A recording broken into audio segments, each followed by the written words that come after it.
Sekiro Shine 22nd of 2019. It is an action-adventure game released by From Software. The developer is known for Dark Souls, Dark Souls 2, Dark Souls 3, Bloodborne, Demon Souls, and the upcoming mythical Elden Ring. Unlike the previous Souls games, it has a lack of any character customization, leveling, armor, and weapons. Sekiro is a full single-player experience that doesn't go off the idea of the Souls games, but stay within the merits of it.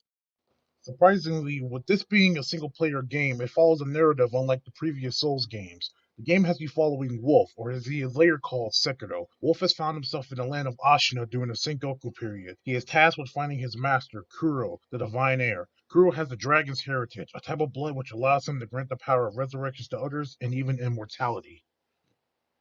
Trying to classify Sekiro as the other Souls games is kind of tough. Do we consider it an entry in the series, calling it now Shadow Soulsborne, or do we put it into its old group? With the talks of the mythical Elden Ring coming back to the roots of Dark Souls, it seems that it's kind of hard to do that, but in my opinion, it both is and isn't. This video will be going over the story, the gameplay, and how it differs from the previous Souls games, the levels, and the bosses. I think Sekiro is a great game, but just like the other Souls games, it has numerous problems that need to be addressed that I will be going over in this video. I hope you enjoyed it. For the sake of your master.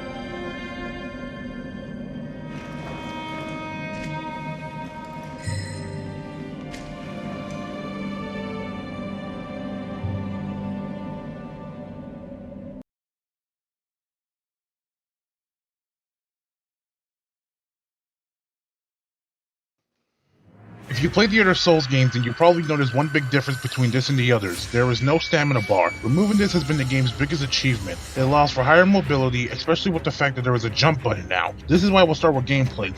Also because gameplay has a big impact on the bosses, and we'll talk about that when we go over all of them.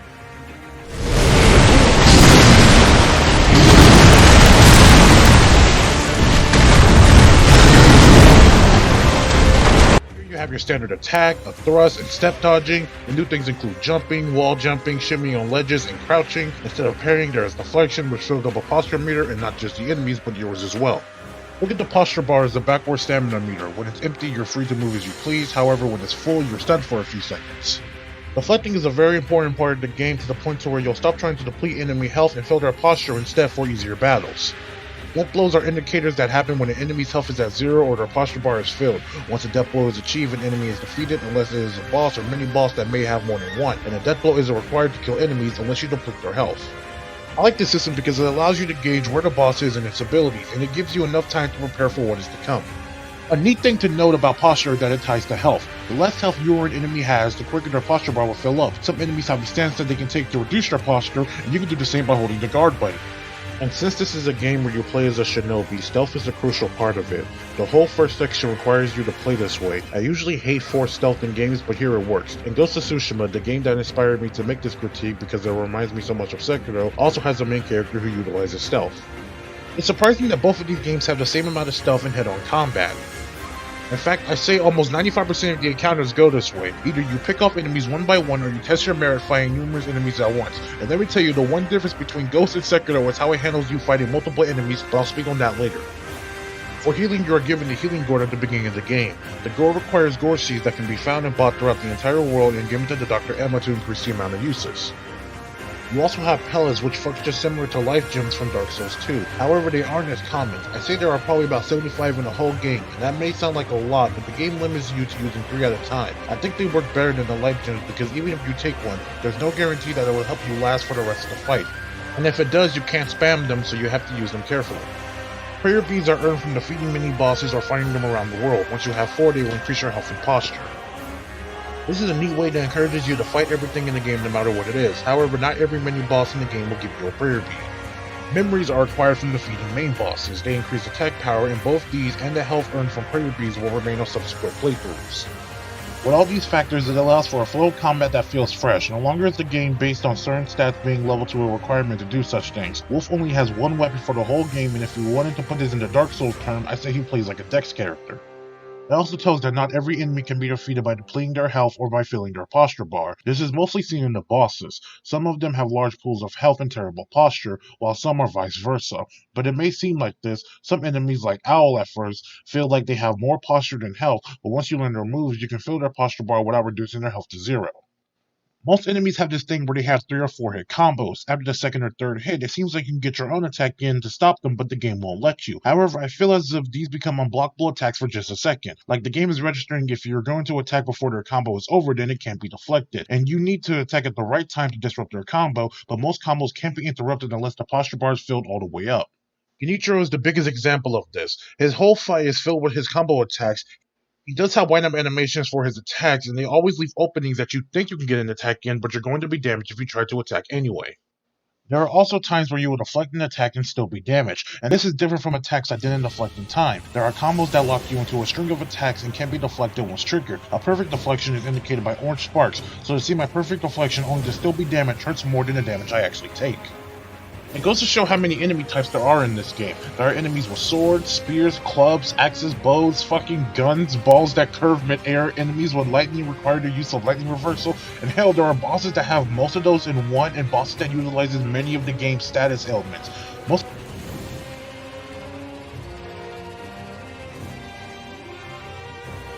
There are also some enemy placement problems I have. One of the craziest examples being in front of Ashina Castle, where they have 4 guys with guns and a single mini-boss. I died here numerous times because anywhere there are more than 3 enemies with ranged weapons, they will pelt you with projectiles for a full 2 seconds until your health is at 10%. There's also the big problem of different enemies being together for most fights. One example is a powerful enemy with another mini-boss near the end of the game. I want to believe these encounters exist to test your reflexes to see how well you are against different types of enemies. Most of the time you'll be up against multiple enemies and they'll each be performing the same or different moves and you'll be unable to defend against any of them, leading you to taking twice as much damage at once or constant damage from different attacks.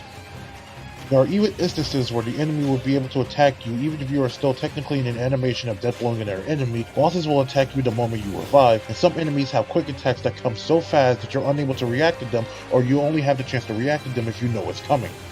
Anyway, it's time to talk about this game's 2 main selling points, the prosthetic arm and the resurrection system.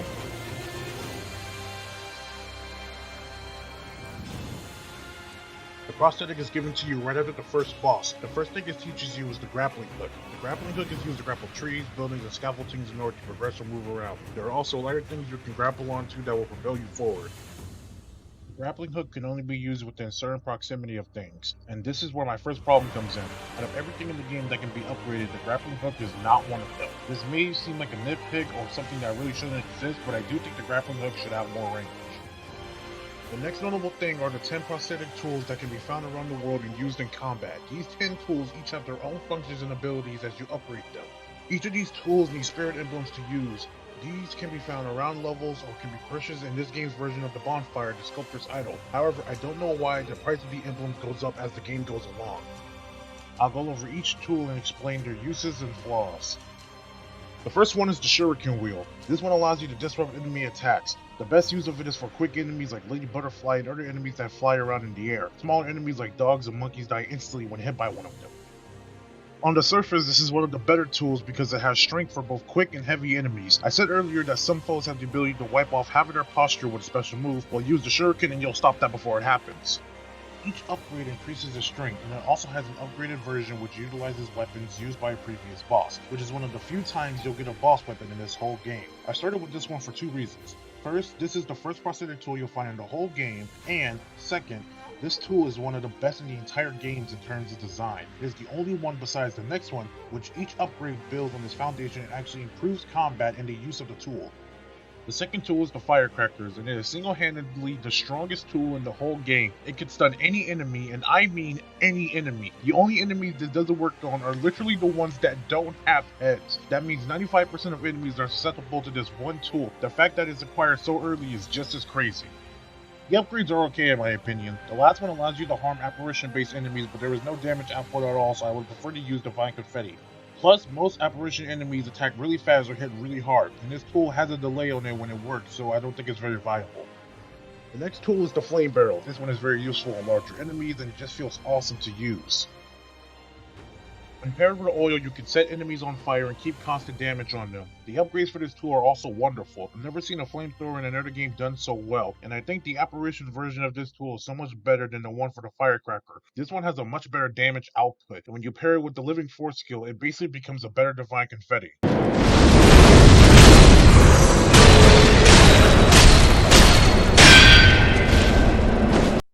The fourth tool is the Monkey Axe. This one is fine but suffers from being a one-trick pony. When you find it, you're encouraged to use it on two enemies who have shields, and after that you won't use it until you find another pair of shield-based enemies, which are pretty scarce. I think the better use for this tool is for high posture enemies. It deals a heavy amount of posture damage and comes in handy for filling the bar quickly. One of the upgrades has a fire attack to it, so that helps when it can. The fifth tool is the Mist Raven. It's a counter ability that lets you dodge through attacks. Really, this one is also one trick. The best thing it does is let you choose where you want to move after the strike comes through. The last upgrade drops down fire on your enemies, and that's pretty much it. The sixth tool is the Spear. What's weird is that this tool is labeled with the ability to strip enemies of their armor, but this has never been a problem in the game, and even so, it doesn't work most of the time. The Spear is mostly used to bring enemies closer to you for an attack. The upgrades are more of the same. One of them is meant for sweeping large groups, and the other is just meant for dealing more damage. I cannot figure out what the upgrade for these spears are even supposed to be worth. If you haven't noticed, these tools get less and less effective as I go on. The seventh tool is the Sabimaru, a small blade with the ability to poison enemies harmed by it. I'm unsure if you actually have to harm them or just hit them with the tool in order for it to activate. What I like about this is that it's more effective against too many bosses that are located in places where you will naturally have to use it in order to win the fight. The eighth tool is the Divine Fan. It is the worst tool in the whole game. Its only ability is to make enemies turn around after they have spotted you, and that's it. The bad part is that there's no point in even doing this. Once the fight has started, you might as well complete it. If you get spotted but you don't want to fight them head on, well, guess what? The game has unlimited stamina. You can jump around as much as you like. Plus, you have a grappling hook. Go somewhere and hide until they unaggro and go back to their starting position. I know this may be very nitpicky, but I seriously want you guys to know that they really put in a tool that just turns the enemy around for a death blow. This thing calls Spirit Emblems, and it's placed right next to one of the better mini bosses in the whole game. The ninth tool is the Umbrella. Just like the fan, this one has applications that are very situational and need not to be applied to a prosthetic tool that uses this finite resource. It essentially doubles as a large shield that you can use as long as you're holding down the trigger button. The upgrades allow you to block out both fire and terror damage. On paper, these are fine, but there are better ways to fight these statuses. Each status has its own gourd that can be bought and has 5 uses from the start. That is more than enough to get you through every single fight and even from one aisle to the next. The umbrella just feels like overkill. Plus, if you want to attack and pull it back out, you have to spend more emblems. Why would I spend a finite resource to block an attack in a game with unlimited stamina? The umbrella also has the ability to deflect attacks and it does a considerable amount of posture damage. But this in itself feels like cheating. I mean, look at how much damage is done to this boss with just this tool alone. If you don't get a perfect deflection, you will take some damage. So the umbrella feels like a way to get rid of that, instead of having players learn to deflect at the right time in order to not be damaged. The last tool is the finger whistle. It's used mostly to distract enemies for better stealth. Naturally, this is fine and I don't mind it, however, I didn't find much use in it. Its only useful upgrade is best used against a boss in the endgame. So, now that I've gone through each tool, I need to explain why I think this game doesn't need 10 tools and really would have been better off with just 4. The shuriken, the firecracker, the axe, and the flame barrel are the ones I see have the most development. Each of their upgrades have applications that actually give the player better options for combat as opposed to substituting mechanics. They each are the most common tools tied to skill upgrades. Skills that are great and help the player when the tools are used, and that's the biggest problem when having 10 tools. Not all of them can have fun and detailed twists on gameplay or even serve as other facets of it. Instead, unlike the 4 listed above, it exists only to serve people who want to get around the system as opposed to learning it.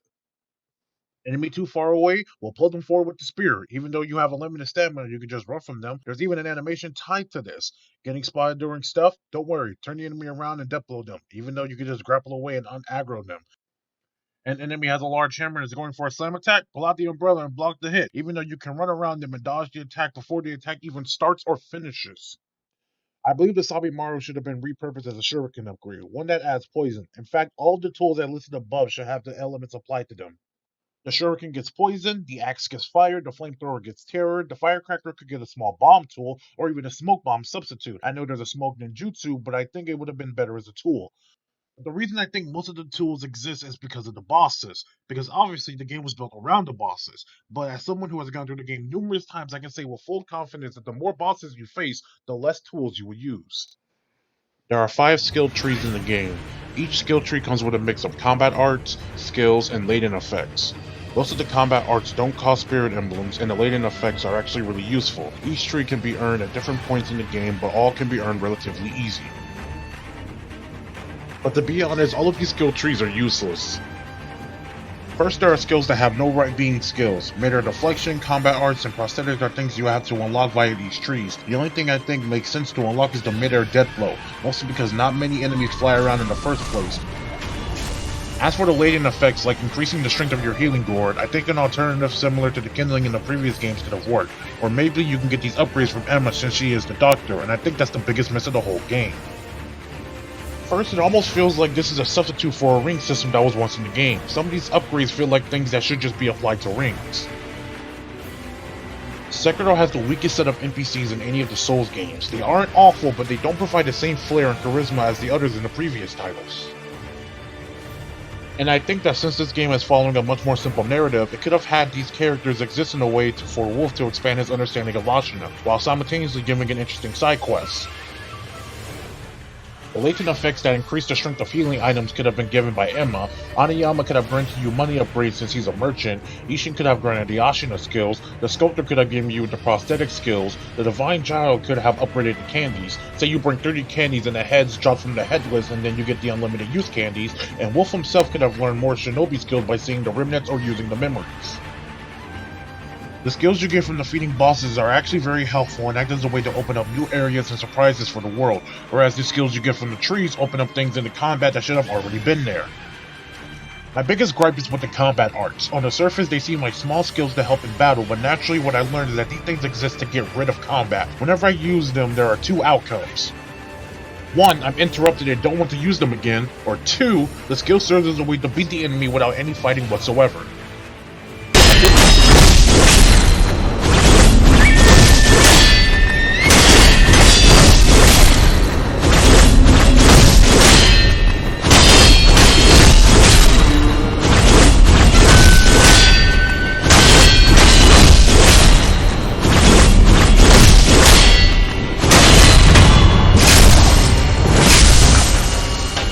The reason these combat arts exist is so the player can be flashy, meaning that the game thinks the player will get tired of deflecting and just want to perform a cool combo on the enemy to make themselves feel different for a few seconds.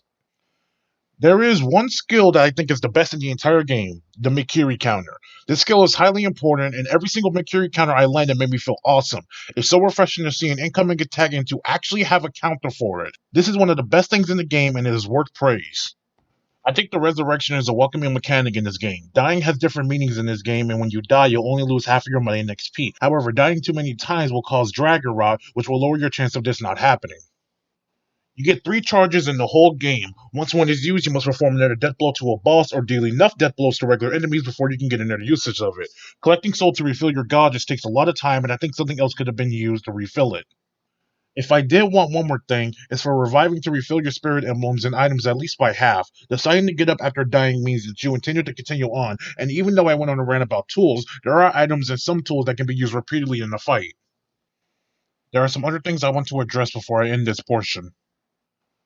Fighting multiple enemies in this game is much different than the previous games. In Dark Souls 1, fighting multiples was a two-way street. Fighting weaker multiples was fine because they had low health. However, you came across larger, more deadly enemies, your best bet was to bait them away and defeat them one at a time. In Sekiro, this is done a bit differently. Death blowing one enemy whenever there are more around is a given opportunity, mostly because one will have to back turn to you, and you can fight the other ones without much problem. However, many of the tougher enemies have better sense and will notice you before you even get close to them. I like the puppeteer ninjutsu, but I don't understand why the enemies you control still have the ability to harm you. I talked a lot about certain items in this game, like the gourds for each of the status ailments. I should point out that all these gourds are bought in shops. This game's exploration is ruined because places where there should be good items are just regular things. Bosses also grant certain items that you would expect to be hidden in very secret locations. Many trailers showed off the ability to pass through secret walls like a shinobi, but this is only used like 3 times in the whole game. There's something else that we need to speak on, and that is the game's difficulty. From Software is known for their challenging game, and Sekiro is no exception. However, when it comes to the challenge of Sekiro, I think it's less about the enemies being hard or the game being tailored to being more difficult in ways that can't actually be dealt with what the game is giving us. When the game first came out, many people were going on about the game needing putting in easy mode so people who are new to the series can get their foot in the door. I think the reason this started is just based on the idea of the game. We live in a time where the games people buy are the ones that live on a gimmick or an idea. So when gamers hear about a game where you play as a ninja with a robot arm and the ability to revive after death, you will end up with something that people are going to keep their eyes on, not even knowing that the game was made by people who are known for their challenging games. The first From Software game I discovered was Bloodborne. I wasn't able to get it, but I did get Dark Souls Remastered on PC. After that, I played the other Souls games and finally got around to playing Bloodborne. And I'm sure back in 2015, people were having the exact same problem as they did with Bloodborne. Bloodborne was also a game that essentially looked way different than Dark Souls and had a much more interesting idea and gimmick to it. However, that's not the only factor that makes this game challenging. Let's look at some of the encounters. Sekiro loves to put you in situations where you are fighting an enemy in one location, and just above, below, or 10 feet away there's a much more powerful enemy who is about to spot you. I mentioned the fight in front of Ashina Castle, but I think the better one is the one right after the Chained Ogre. It's simple at first, but later on when you come back to this area during the last portion of the game, there is a brand new drunkard and numerous mini-boss level enemies.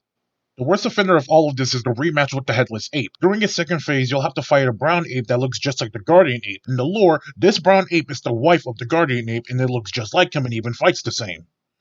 Jesus Christ, how many times did I say ape in just that one fucking sentence?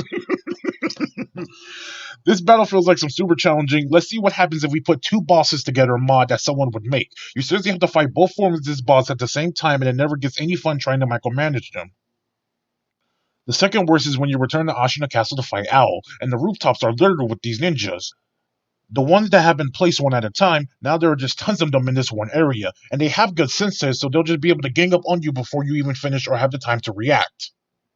Some enemies have the ability to summon enemies from other rooms to fight with them. There are guys who signal others, yet if I fight a guy, there are two who just appear from the side, and it's heartbreaking because I know I'm going to lose. Enemies have attacks that can one-shot you. Not being locked on will cause some of your tools to not function right. The animations that take for some of them are too long, and you'll definitely be struck or killed before it even starts. Enemies have attacks that overlap each other. Some can attack you right before you're even finishing something else. The list just goes on. This game is a true challenge. It's not as forgiving as the other games, but it makes up for that by granting an experience that you will never forget.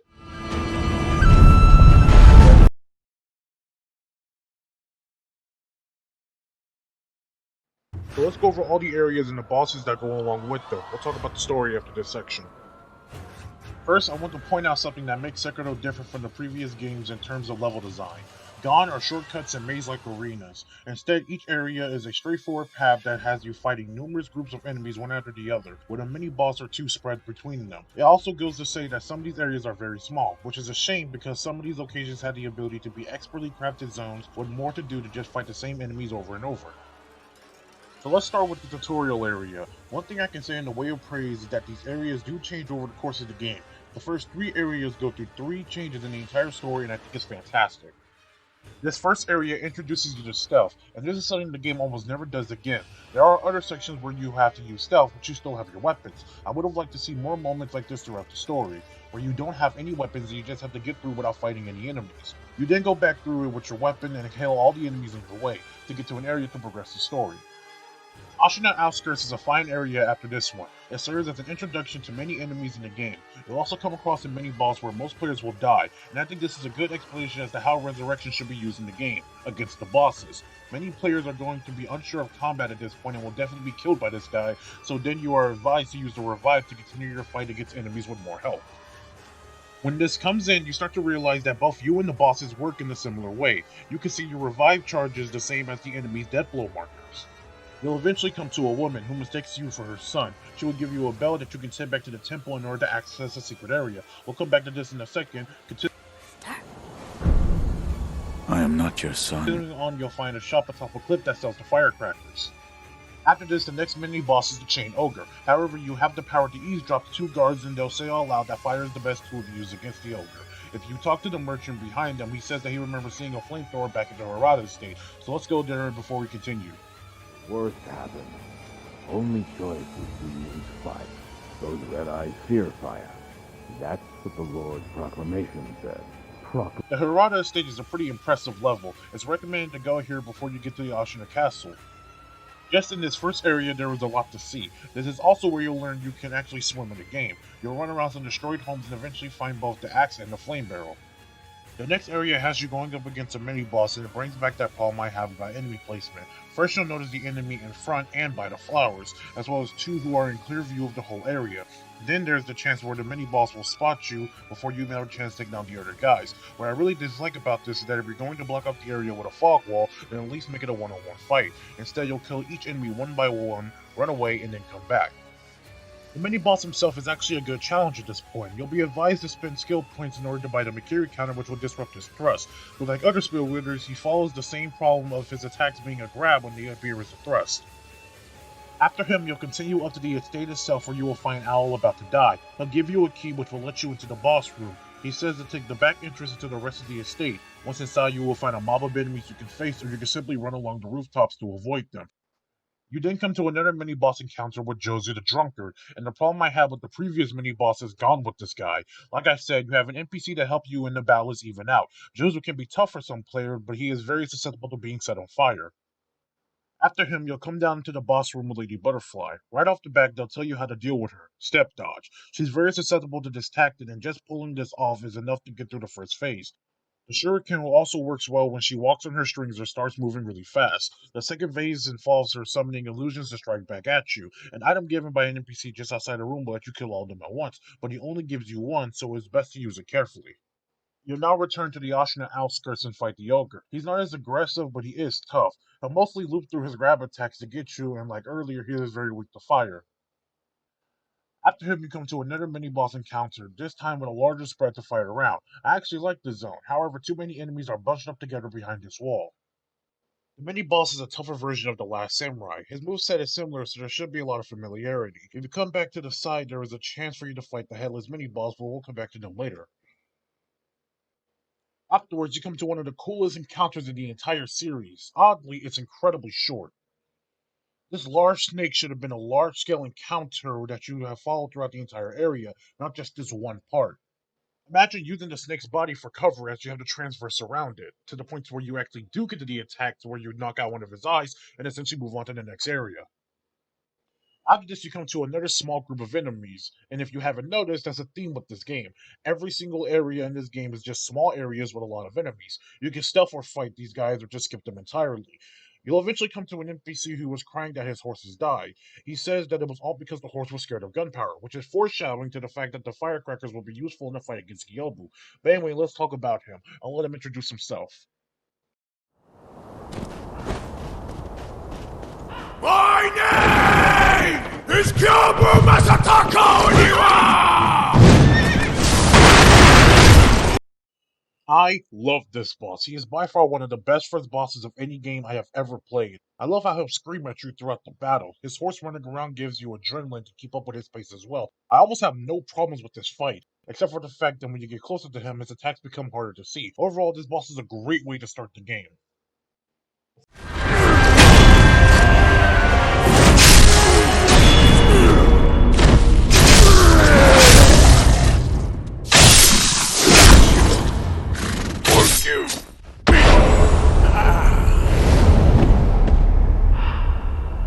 Before we continue, you have a chance to meet an NPC who will ask you to hunt down some rats with him. You need to speak with him before you can continue the story. Moving on, you'll come to a pretty interesting area before the castle. To the right, there are the rats that the NPC was talking about, as well as a small group of dogs with a single enemy and two others before him. Then you get to what I consider to be the first meat grinder of the game. There are two large enemies as well as smaller ones in this area. You can hide in the grass, but I feel it's pointless because every enemy here can see you from every direction.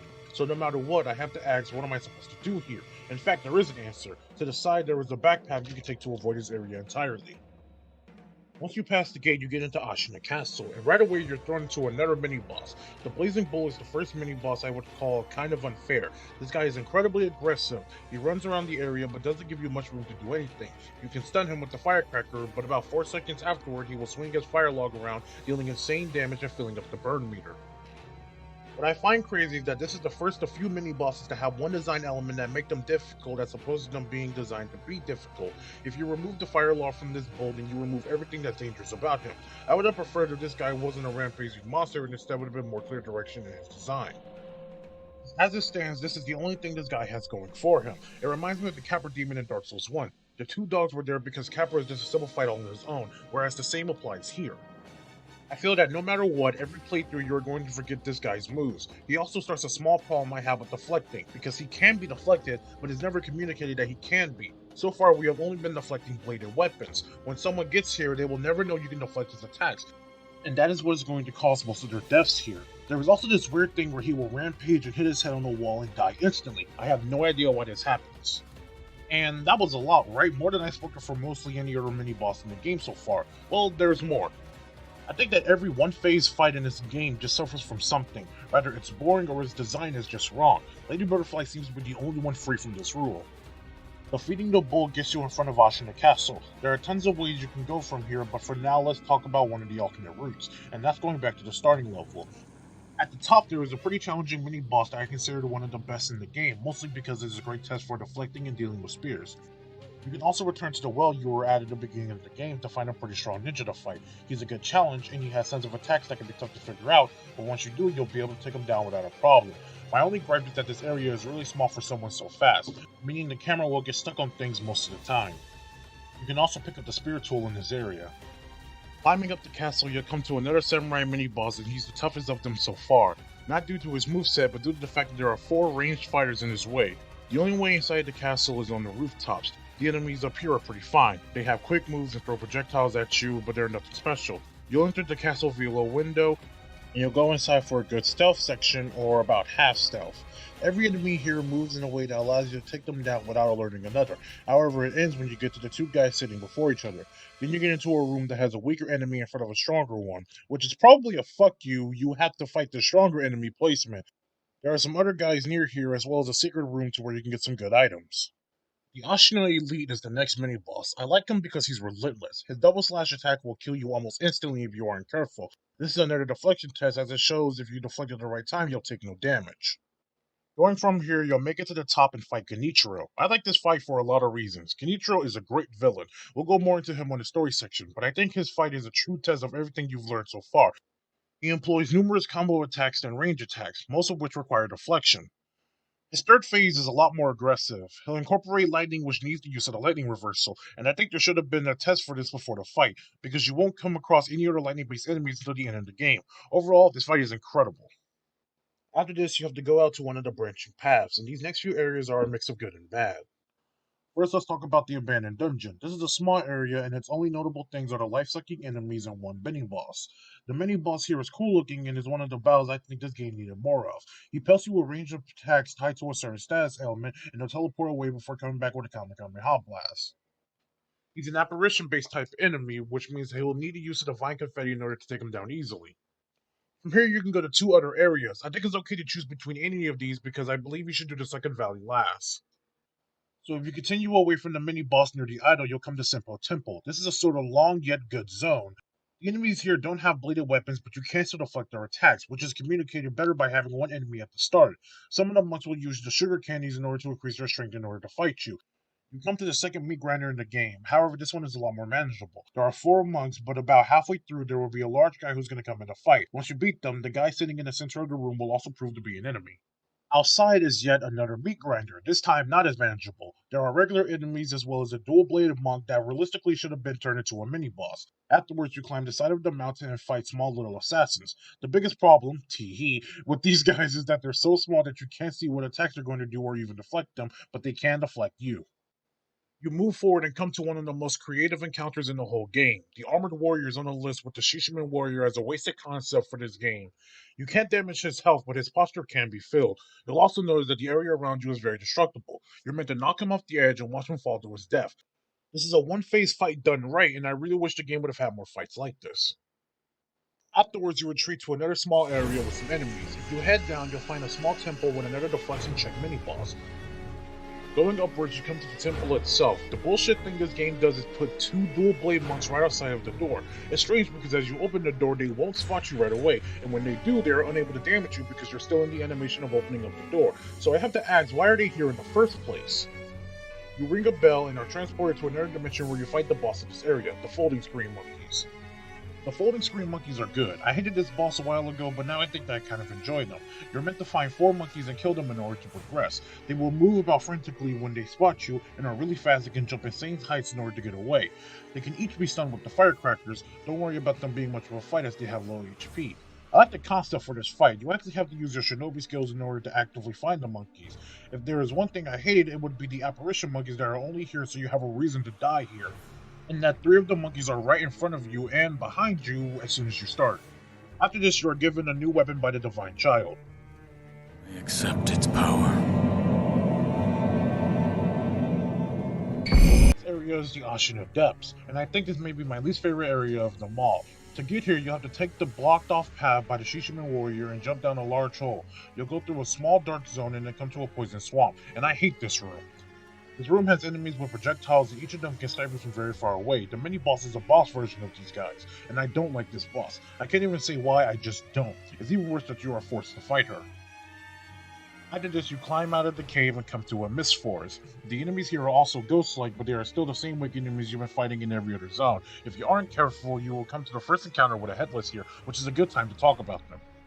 Headless are an interesting enemy that I doubt many people would beat the first time around. Their attacks are slow but heavy. They also build a deterrent meter like the Shishiman warrior. I recommend using Divine Confetti to take them down quickly, and they also have the ability to teleport. The worst part about them is the fact that they summon a fog which will slow down your movements. And this seems like overkill. I honestly cannot see the good reason for doing this. There is also 2 you have to fight underwater, and they throw terror projectiles at you in addition to their sword swings. You come to a house that can't be entered from the bottom. You grapple into a tree and enter a side area with a drunkard waiting for you. You continue to get to the second floor from the inside, and where you will kill a mini-boss called the Mist Noble, who honestly doesn't even deserve the title of boss. This dude is an insane punching bag that every time I fight him, I find something else to use just so I can make this encounter less dull. Killing him gets rid of the mist and allows you to head down to Mubu Village. This area is small. A bit too small. The only other interesting thing in this level in terms of level design is the small island off to the side that has an upgrade for one of the tools. This concept should have been taken a bit further. Say there are large pools of water that will infect you if you try to swim in it. The people here are mindless because they drink the water, and I think that could have been cool if it was tied to the level design. So you have to purify the water, making it easy for you to swim over to the next area. Even the enemies here die in one hit. The next mini-boss is O-Rin, and I think she's a great encounter. Her introduction is great. She'll be crying and she'll ask you a few questions, and no matter what, you'll end up fighting her. She's fast, she hits hard, and she also has the apparition ability, so Divine Confetti works pretty well. I would say that she counts as the deflection test, but she more so counts as a DPS check. Mostly because the boss of this area is pretty hefty, but at the same time, I don't consider this boss to be an actual boss. That boss being the corrupted monk. I'm going to say, Rin should have been the boss of this area. The whole level feels unfinished. Like there was supposed to be some grand boss that brought it all together in the end, but instead we get a weaker version of a fight we'll have to do later. First of all, this boss is incredibly cheesable. She has apparition abilities and she also can be stunned by the firecrackers, which makes her incredibly susceptible to many techniques. Even her model feels like it wasn't even done being made. My guess is that you were supposed to fight one here and then fight another one later, just like you do the Crystal Sages in Dark Souls 3. After the fight, you grab another item needed for the story. Let's move to the Sunken Valley. You get here by taking the back path of the castle. There are some monkeys here, but they won't cause that much trouble. You drop down and face more enemies with guns before you come to the gun fort. And I like this idea. Multiple enemies out of range that you still can't see, but they can see you. The only problem is that there is another Snake Eyes in the way, even though this one is a bit more doable. I like that the enemies place mines on the ground to alert your presence. You go into a room which I can say is the next meat grinder. There are enemies perched above who can notice you as well as a few heavies below. Continuing, you'll come across another long-armed enemy who may be the first you'll fight if you take the linear path. After this, you'll be attacked by the serpent again. Your only option is to swim away and grapple up to the sunken valley.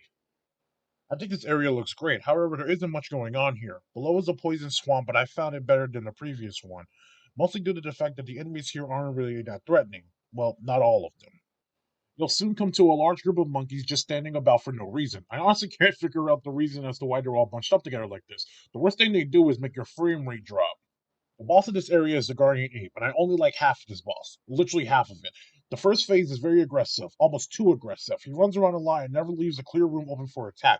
I talked about the adrenaline Gyobu gave you while he was running around, while the opposite is here for the Guardian 8.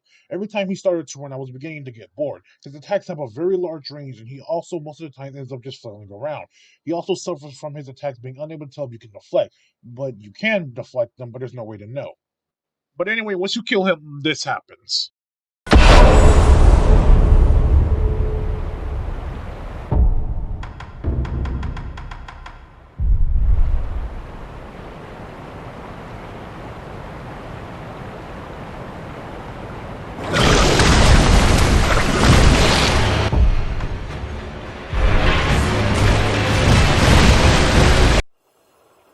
I think this is a funny twist and all, and the players will get riled up. The second phase incorporates both a sword and a new scream attack that deals terror damage. Deflecting his attacks now are much more clear, and after a few successful ones, he'll charge up for a large attack, which when deflected will stun him and grant a chance to use a spear for insane posture damage. Defeating him and picking up the flower in the cave automatically triggers a change in the world, so it's time to head back to Ashina Castle. However, there is one last fight we should do beforehand. By this time, the game changes. Most enemies will be in new positions and there will be new mini bosses, so let's cover the last one before going on. If you head back to the poison pool, you'll find the headless ape here. The first phase is the same as the other one, but the second phase is really stupid. Like I said, it's just like the Guardian Ape but brown. First of all, these two are too large to be in this room together, and they both will follow you, so we run into the problem of having unavoidable attacks.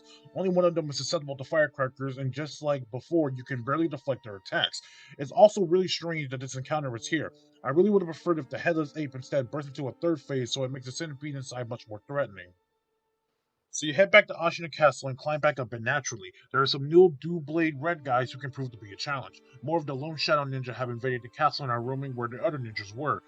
When you get to the top, there is another mini boss with a Lone Shadow, but this time there is an enemy in a room with him. The fact that his back is turned to you just shows that you're meant to use the puppeteer ninjutsu on the other one to help in the fight.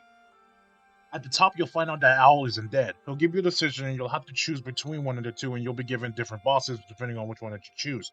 If you side with Owl, you'll have to fight Emma first. She's a fair one-phase fight. My only problem is her grab. Look at how much reach is on this thing. After her, you fight Ishi, and he's the fight that I'm very torn on. He breaks the rules in both a good and bad way. First, he'll dodge your attacks and counter you at times, while his other attacks cannot be deflected. In this first phase, his Ichimonji technique can be cancelled out by deflecting it. However, the second phase, it adds fire and cannot be deflected. This tells that any attack he has that deal with fire can't naturally be dealt with, which is insanely bizarre. If you betray Owl, you'll have to fight him, and he's a pretty good match. He uses smoke pellets which cut off your healing and has both long range and short range attacks that feed into each other. The best way to deal with him is to learn to attack after every one of his, whereas not doing so will prolong the battle. He also has the ability to use firecrackers, which I thought was pretty cool. He has a rematch in one of the quest lines. This battle is much less aggressive, but he has more moves. The problem with this one is the second phase, where he becomes so aggressive it's hard to keep up with what he's doing. He attacks and then jumps back, teleports away, and reappears in a matter of seconds, which leads to you never seeing what attack he's doing for most of the fight. With Owl dead, you get access to the last new area of the game, the Fountainhead Palace. It starts with the real corrupted monk fight. Her attacks are mostly large sweeps and thrusts. One of my concerns is that her weapons tend to blend in with the background, which makes it hard to see what she's going to be doing for some time. Like, you'll think she'd be done with her attack, then a random strike appears out of nowhere. The phase shift really can be dealt with, and you'll end up using the trees. Her last phase is very aggressive but can still be dealt with. There isn't really much going on in this new third phase aside for a brand new terror based attack. I say save your firecrackers for this part if you have a problem with her aggression. With that, let's go into the Fountainhead Palace, and right away you can see why I'm about to say this is my favorite area in all of the Souls games. Just looking at it from this height, you can see so much that you'll be going through. The huge lake, the massive platforms that lead upwards, and the mountain behind them. Not to mention the visual. I love the collaboration between the pink and blue. It adds so much. If there was any level in the game that embodies the Japanese style, it's this one. You move through some small areas with enemies that look like the Mist Noble. They will inflict you with a status called Enfeeble, which is basically an instant kill. The enemies of this area are called the Okami Warriors, and they fight similar to Genichiro. They are tough by this point in the game. You should be able to take them down with no problem. Moving on, you'll come to Mibu Manor. And this area could be considered a meat grinder, but I think it works perfectly without having to worry about others coming to interrupt the fight. The last set are two nobles and a one warrior who will use lightning. You cross over a bridge that was broken by a large carp and go over to a platform clearing enemies. You're meant to get to the top of this large tree in order to fight a mini boss. If you don't, they will pelt you constantly with lightning attacks, even if you try to get in the water. Afterwards, you swim underneath the water and swim around the giant carp in order to get to the other side of the area, where you enter a small room with tons of nobles, and then a small climb to get to the boss area. That may have sounded short, but there is a headless fight underwater as well as a rematch with the bull and fisherman warrior. The giant carp has a quest line with the two pot nobles and a weird looking fish guy. The underwater section has a lot of items to find that are valuable. I kind of wish every area was like this, mixing both ground and water sections, and I even would like to see how a full water level would work in this game. The Divine Dragon is the boss of this area, and he has a great introduction. First, you have to face these fodder dragons. The best thing to do is to wait for the trees to appear, then jump off and depple of them, and it will wipe out most of them. The actual dragon fight is fine. You mostly jump off trees and throw lightning at him until you're going for one last attack. Most of the time, his body won't be in the right position, and the attack will just miss him all entirely. And that's it. It's untraditional from the other dragon fight, so it's a bit underwhelming, but I like it anyway. The last area of the game will take you back to the Ashina outskirts. You teleport here and see that most of the land is engulfed in fire. The red enemies with the dual blades from before are back and they brought friends. A lot of friends. You are told to head straight for the moat where you fought Genichiro at the start of the game. However, there are some other things to see. If you head back to the outskirts, many of the areas have been replaced with tougher enemies. If you explore, there is another drunkard, another Shishiman warrior, another ogre in a castle, another Ashina elite, and lastly the demon of hatred. This boss is insane. I was wondering where all the large-scale monster fights were, and I guess it was saving it up for this guy. I don't like this boss. He serves as everything I dislike about Sekiro and its combat. This fight feels unfair in the fact that every single one of his attacks, minus his foot stomps, either need tools or don't have natural ways to get around it. Trying to get around him when he does an attack will always result in taking damage no matter what. He's large and he also bolts around like the guardian ape and then fires projectiles to keep you from getting close. When you are close, you can't get more than a few hits in without having to back up, and he has the ability to chain together very powerful attacks one after the other like it's nothing. Each phase brings in a new technique, but it gets used way too much. This is the one boss that I do not fight on New Game Plus. After all that, you come to the final part of the game. Genichiro is back and he is attacking Kuro. You fight him, however, he has a new technique with another mortal blade that he found. Afterwards, he summons Ishin, and this is probably the best final boss in all of the games. This boss is the opposite of the Demon of Hatred because instead of using the tools, Ishin instead requires the use of everything gained during the story. Mikiri counter, lightning reversal, and deflection. You even finish him with the Mortal Blade. I have almost no complaints with this boss.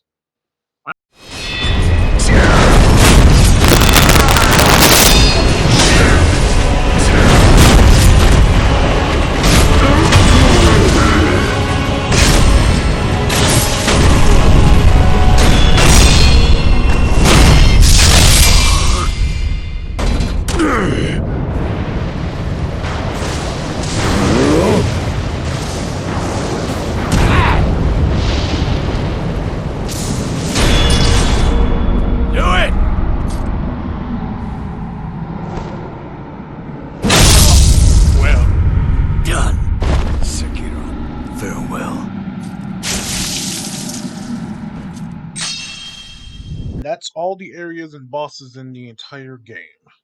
The last section we'll be going over the story, its themes and characters, and what I think about it.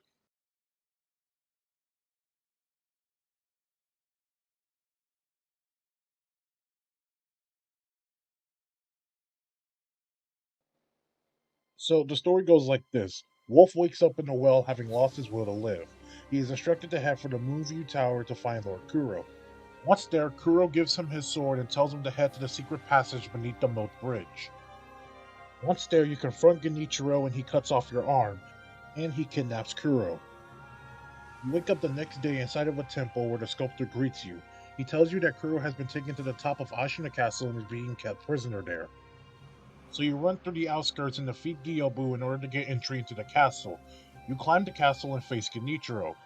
Once he dies, it's revealed that he has another form of resurrection within him, something called the Rejuvenating Sediment. Afterwards, Kuro says that he wishes to sever the ties of immortality. He tells you to speak to Ishin to figure out how. Ishin says to get the Mortal Blade, and Kuro learns about 3 other items: a Shelter Stone, a Lotus Flower, and a piece of the Everblossom tree which has died out. The Harada Estate is where you learn about what happened 3 years ago and how Wolf lost his will to live. Once you beat Lady Butterfly, someone stabs Wolf and then Kuro comes to save your life. So you go to Mibu Village, Simple Temple, and the Sunken Valley in order to retrieve the items.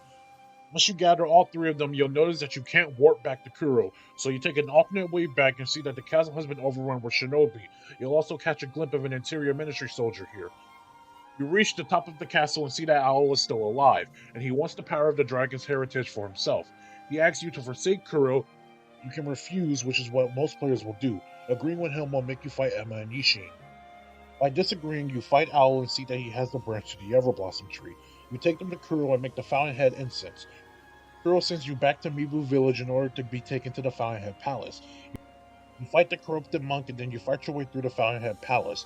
An old woman warns you about the palace nobles who seek the vitality of the youth. If you try to get in the water, a mini-boss will pelt you with lightning balls. You kill her and you swim around the large carp in order to face the divine dragon. Once you defeat the dragon, you'll get its tears, which happens by stabbing its eye. Anyway, you are immediately teleported back to Ashina Castle. Ishin has died and Kuro is out at the secret passage from the beginning of the game. The Interior Ministry has invaded and is looking to take over Ashina. You get to the secret passage, fight Genichiro, and then you fight Ishin, and then you kill him, and then after that you give Kuro the dragon tears. So all in all, not really that complicated. The story manages to stay engaging to the point to where you want to continue it, and it takes you to enough interesting locations. I actually don't have anything to criticize about the story itself. It's very engaging and there's no plot holes. The voice acting is all good, the cutscenes are well animated, and they actually lead to pretty interesting fights, and some of the characters are actually really good, which is where I get into my next problem. I think the one character I have to criticize for their actions in the story is Kuro. In every way, I believe he's wrong for not letting Genichiro use the dragon's heritage to save Ashina. He goes on about how the power corrupts the lives of men, but there is no evidence of this. In fact, there are 3 different examples of why this is false. The first is Wolf himself. All the way back 3 years before the start of the game, Wolf gets his power from Kuro. I honestly believe you will revive more times before and during the fight with Genichiro than anywhere else in the game besides the final boss.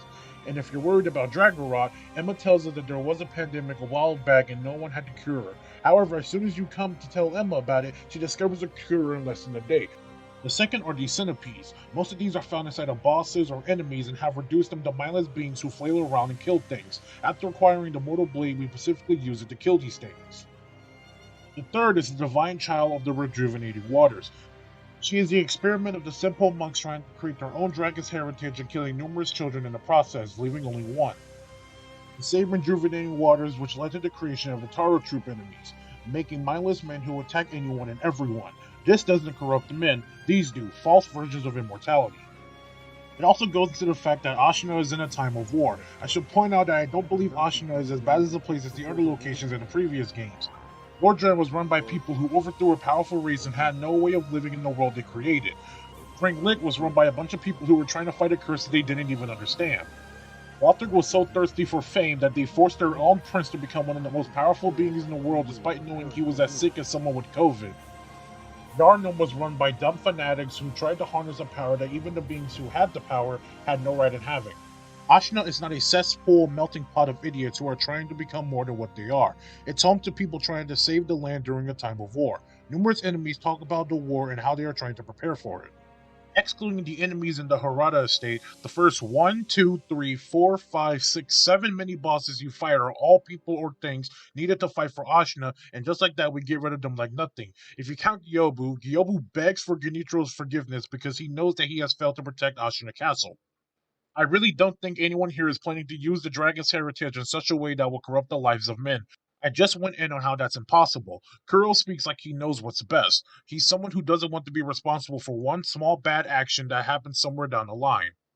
Like, he doesn't want to give a man the power of the divine heritage, and then they somewhere go down the line and just cause a crime, and the people can't kill them because he's immortal now, and he doesn't want to be like, oh, I'm the one who caused that crime because I gave the man the power of the divine heritage. He's treating Ashina as a this is inevitable scenario, like it's Ashina's time to fall. When this isn't the case. In other games, we usually appear at a point where all the important stuff has happened and we're experiencing the long aftermath of that. In Sekiro, this is the important stuff. Someone else is going to come down here and have the same journey in this country just as we have with Lord Duran. People are going to be telling stories about the shinobi wolf who killed the leaders of Ashina in order to save his master. This game doesn't really even have any definitive villains outside of Ao. He burns down the Harada estate, fakes his death, and kills his own son in an attempt to get the power of Kuro. But I don't see this as a corrupting the lives of men like Kuro does. I see this as a man just being evil. Ashina is invaded because we allow it to, so Kuro can go to some other undetermined place, only to go back on that idea as soon as you rescue him, and he says that he wants to get rid of his immortality and the ability for anyone else to have it as a last fuck you. This makes the purification ending my most hated ending in the game. Kuro becomes human and leaves Ashina behind, presumably the day after the entire place was set ablaze and hundreds were possibly killed. And even with all that, I still love this game. The Homecoming ending suggests a possible sequel, which I would be down for. I would love to see how being under the care of the Divine Child is as opposed to Kuro, because after playing this game so much, I've started to like him less as a character, but mostly just based on his decisions. I've talked about Kuro, but I do think there's more room to speak about Wolf. He's a good character. Unlike the previous titles where a character is more so just a vessel to see the world, there's a sense of loyalty that characters have throughout this game. Whether it's a code to a person or to the Buddha, everyone lives by a strict guideline. By exploring, Wolf sees these guidelines leading people down unavoidable paths that end in destruction for everyone. He sees that blindly following something is not the way to follow anything, which is why this line is so great. A code must be determined by the individual. This is what I've decided. Just as my master did. I think the choice with Owl has more significance when you think about it this way. If you side with Owl, afterwards you become a raging monster, killing everything and everyone. But by siding with Kuro, you decide to act on what you believe is right. But he isn't the only one who I think is amazing. Genichiro is like the opposite to Wolf. I kid you not, when I first played the game, I thought it was going to be revealed that these two were actually brothers. Genichiro doesn't really follow a way of life, unless you count the way of Tomoe, but I see that more as a fighting style. Instead, he follows Ashina, and he wants to see it thrive just as it made him thrive. He's the type of villain who embodies the idea that no one is the villain in their own story. He's a lot like Gwen in this aspect, a powerful hero who is trying to do anything in order to save the land that he has seen rise before him, even if it means shedding humanity itself. Genichiro is trying to save thousands, maybe even millions of lives, but Kuro isn't allowing him to do that. This isn't a game where we run through a destroyed land that has been tainted by some disaster. We are instead playing the events before said disaster, where other people's mistakes are what we see. Here we are seeing the mistakes being made themselves. Somewhere down the line, someone is going to journey through this land and see all of this, a land of broken ideals and the corpses of the men who held those ideals. In my eyes, Sekiro is a prequel to an unmade Feudal Japan Dark Souls-like game that From Software has hidden away. I can speculate that's what's happening here. They wanted that game, but they made this one instead. I believe that the reason it wasn't made was because they couldn't justify having the Dark Souls system for something so limiting, so they scrapped it. And I do believe that this is the first game in a brand new series for them. I have loved watching From Software grow over the course of these last few years, and even after Elden Ring, I want to see where they go next.